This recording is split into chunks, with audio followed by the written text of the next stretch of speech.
Hello everyone! Today is March 27, 2025 and welcome to J Queen Travel Part 15. Welcome po kayo dito sa SM City Bacoor, Bacoor City, Cavite, Philippines. At bakit naman ako nandirito? Siyempre nandito po ako mga kawon para magpalamig, pero yung original kong transaction mga kawon ay pupunta po ako sa Sign Materials, ang company na nagbebenta ng mga signage materials such as Panaflex signage materials. Ito po yung kailangan ko para sa aking shop dahil sa 12:30 in the afternoon ay sarado pa po. Kaya dumaan po muna ako sa SM City Bacoor. 2 rides mula sa aking accommodation. Pero this time naka 3 rides na po ako papuntang SM. Syempre hindi na po ako nagtagal. SM City Bacoor pala is one of my SM na palagi kong pinupuntahan. Ang original name pala nito ng company na aking pagbibilhan ng mga signages ay Sign Pia Materials. Dito pala ako mga kawun bumibili ng Panaflex materials sa tuwing may magpapagawa po sa akin. Sinadya ko talagang makapunta dito mga kawun at isinali ko po sa aking itinerary travel para lang makabili ng mga materials na kailangan ko po sa aking shop. Syempre meron po tayong kasabihan na business without signages is not a business. Going back to my accommodation at 4 PM ay pumunta naman ako ng SM Mall of Asia at kasalukuyan nasa tollgate po tayo ng Aguinaldo Coastal Expressway. Expressway po tayo mga kaon para mabilis po tayong makapunta sa ating paroroonan. At dahil yung bus na ating sinasakyan ay wala pong direktang Mall of Asia ay bumaba po tayo ng Baclaran. Pero bago pa po ay dumaan po muna ng PTEX o tinatawag nilang Parañaque Integrated Terminal Exchange. Itong dinadaanan ng bus pala mga kaon ay tambak na lupa lamang dito na naging malawak na bakanting lote. Pero ngayon punong-puno na po ng mga buildings. So dito po tayo sa Coastal Parañaque at meron na rin po ditong LRT station na dati ay wala naman. Grabe talaga mga kawon, ang laki ng pinagbago ng lugar na ito 20 years ago. Dito po kasi ako nagpapalaboy-laboy papunta ng US o tinatawag na Universal Sale Mall. Ngayon po mga kawon ay nandito na po tayo sa Baclaran, sakop ng Parañaque City. Dito po ako mag-aabang ng multicab papuntang Mall of Asia. And take note, meron po silang tinatawag dito na Honesty Pay Fare Basket. Sana lahat nagbabayad, mga honest naman mga Pinoy pero meron ding hindi. Siyempre kung may sukli, ikaw na rin ang kukuha. Tuk-tuk sa MOA. Ang dami. Ayan.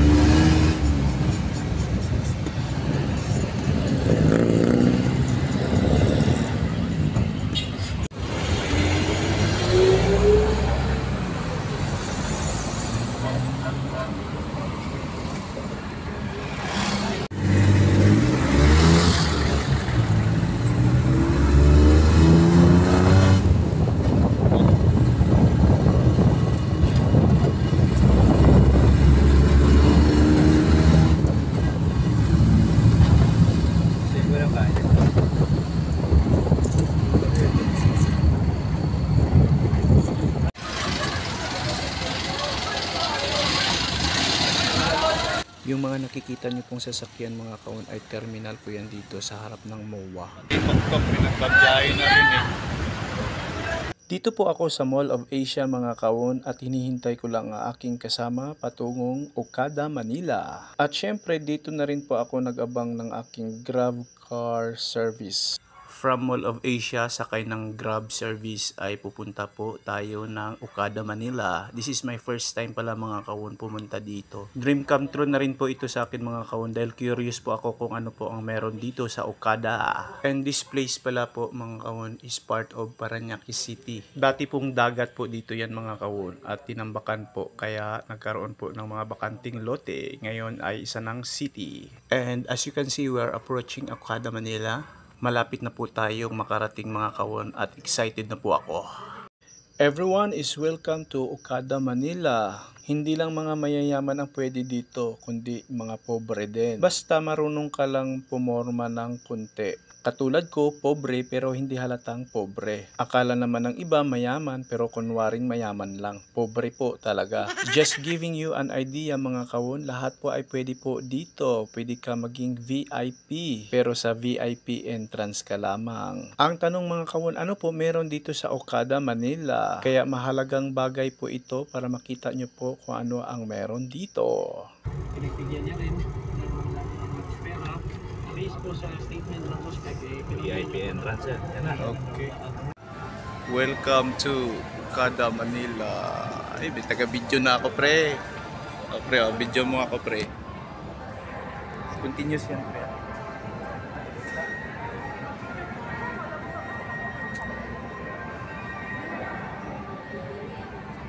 Ito po pala yung engranding lobby ng Okada, Manila. At makikita mo naman sa malayuan yung casino. Ang Okada pala mga kawon ay hotel, casino, and at the same time mall.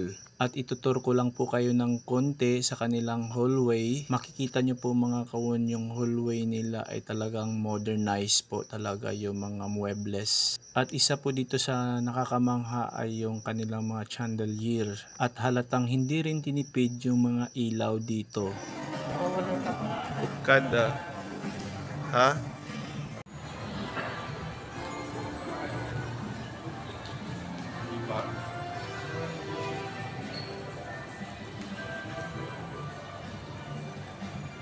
Sobrang ganda po talaga ng Okada mga kawon. Hindi po talaga ako nagsisi kung ba't ako pumunta dito. Sure na babalik po ako dito dahil may free casino card na po ako.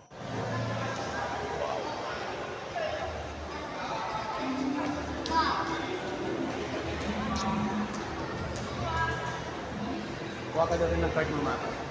Ha? Laki ng TV oh.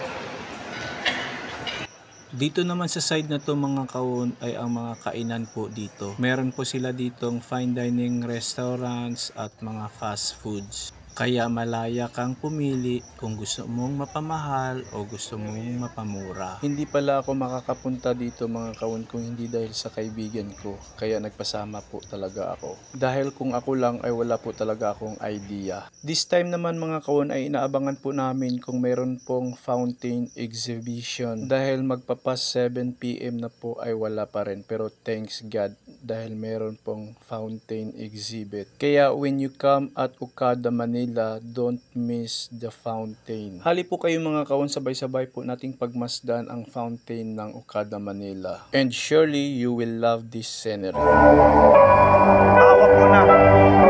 Meron ako makikita.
Okay mga kawon, tama na muna ang emote. Nag-i-emote lang po tayo kasi meron po tayong naalala. Natulala dahil po meron po tayong naalala yung mga kautangan sa buhay. Yung tipong travel now, pay later.